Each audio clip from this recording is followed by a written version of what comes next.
Hindi naman talaga ako totoong patay. Trip ko lamang ang humiga dito. Usong-uso naman ito ngayon. Ang humiga sa loob ng kabaong. Wala lang, trip ko lang ang itong buhay nito. Kung gusto nyo, kayo din, bumili na rin kayo ng kabaong tulad ng aking hinihigan at humiga tayo sabay. Parang isang spa, magpapahinga tayo.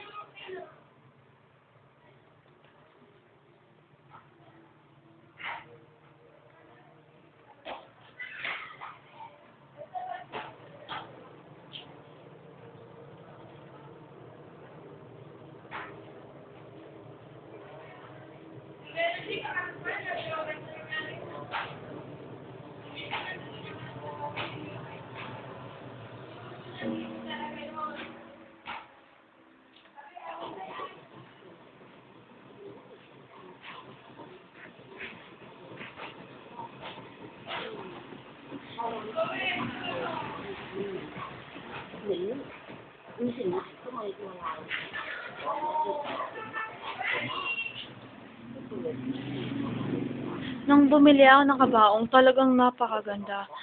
Dahil pinaghahandaan ko na rin kung sakasakaling ako ay mamamatay. Alam ko matanda na ako, kaya kailangan ko na talaga ng kabaong. Doon na ako matutulog. Sabi nila nakakapayat daw pag ganito. Kailangan humiga sa loob ng kabaong. Mamamayat ka na. Yan, taba-taba ko. Gusto kong mamayat.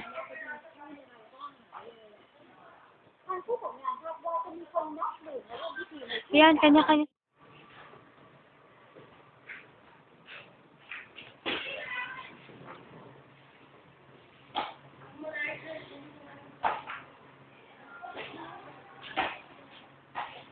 Sana maging gwapo ko.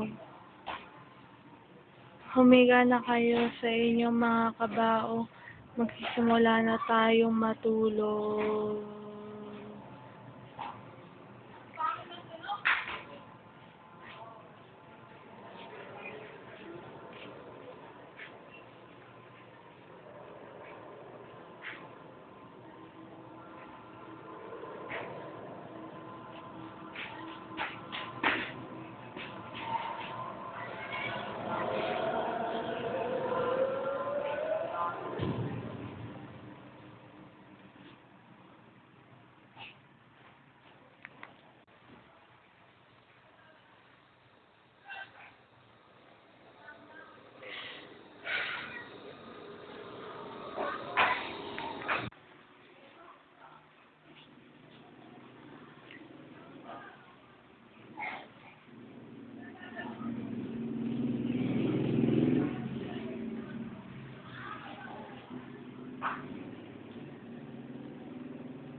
Naalala mo ba ito?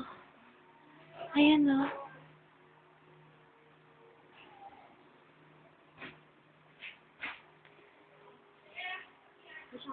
Hindi ba ako yan? Oo, naalala ko. Yung first time tayo gumawa na ka ba?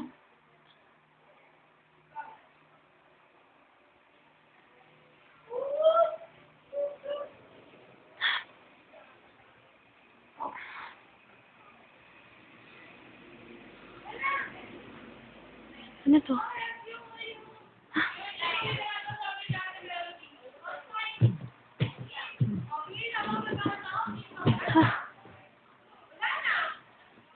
Ha? Nasaan ako?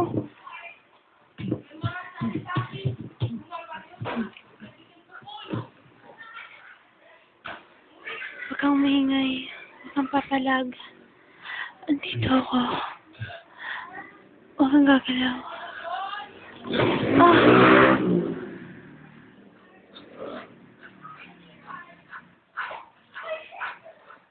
Huwag kang gagalaw. Huwag kang gagalaw.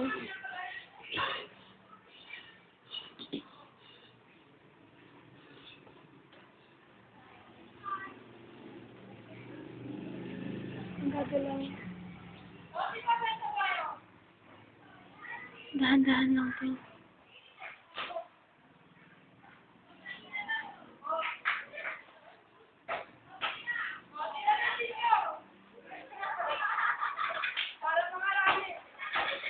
Oh, sige ka mag-ingay.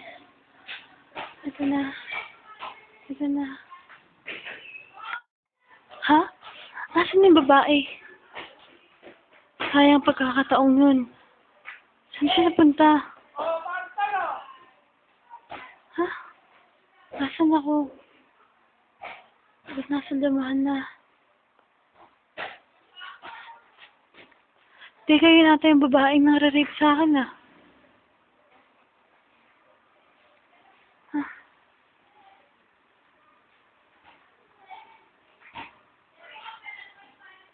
Miss! Miss, ba't di mo tinuloy? Miss! Hoy!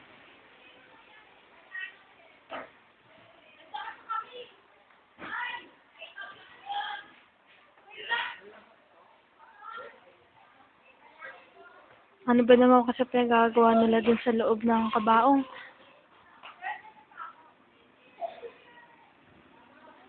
Buhay ka ba?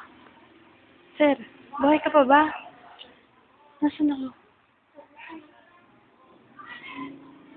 Nasa hospital ka na, tanga. Okay ka lang ba? Nasaan yung babae? Ha, anong babae? Ano ba?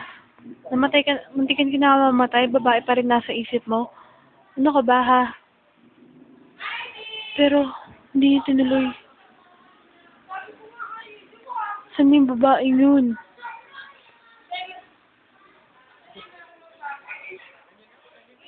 Junie, wag kang gumalaw, Junie, wag. Junie, ano ba nangyari sa'yo, Junie? Junie, tigil na.